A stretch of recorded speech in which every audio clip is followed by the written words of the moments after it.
Ini laman yang kita orang buat tu hari ni.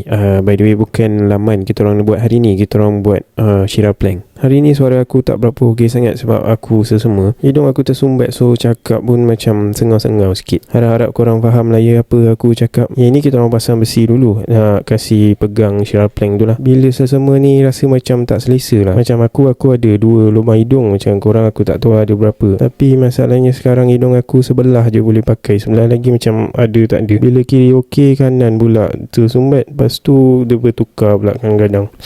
Sebenarnya aku sesama ni ada punca dia ni ni kat sini ada kucing tau, 2 ekor, ada mak dengan anak dia. Masalah dia comel sangat, so aku pegang lah kucing ni. Aku pun main-main lah dengan kucing ni. Sekalinya aku lupa yang aku ni allergic. Aku allergic kucing tau sebenarnya, tapi aku suka kucing. So bila pegang kucing tu dia rasa macam nak bersin, nak sesama. Sekarang ni macam mulai topik pula, cerita pasal Shira Plank lah pula. Yang ni dah nak siap lah, dah siap pasang dah, tinggal cat je. So kalau tengok yang cat ni maksudnya dah nak siap dah. Sebab cat ni kita orang akan buat last, sebab takut nanti ada cap jari kalau buat awal-awal. So lepas dah siap ni result dia. Ni daripada belakang, yang ni pula daripada depan. By the way tu rumah ni nak pasang bukan tak nak bertegur dengan jiran, just nak ada privacy sikit. So lepas keluar daripada rumah nampak macam ni lah. Tapi boleh je tegur, woi boleh je lagi. Itulah, itu saja untuk hari ni. Aku nak pergi klinik jap.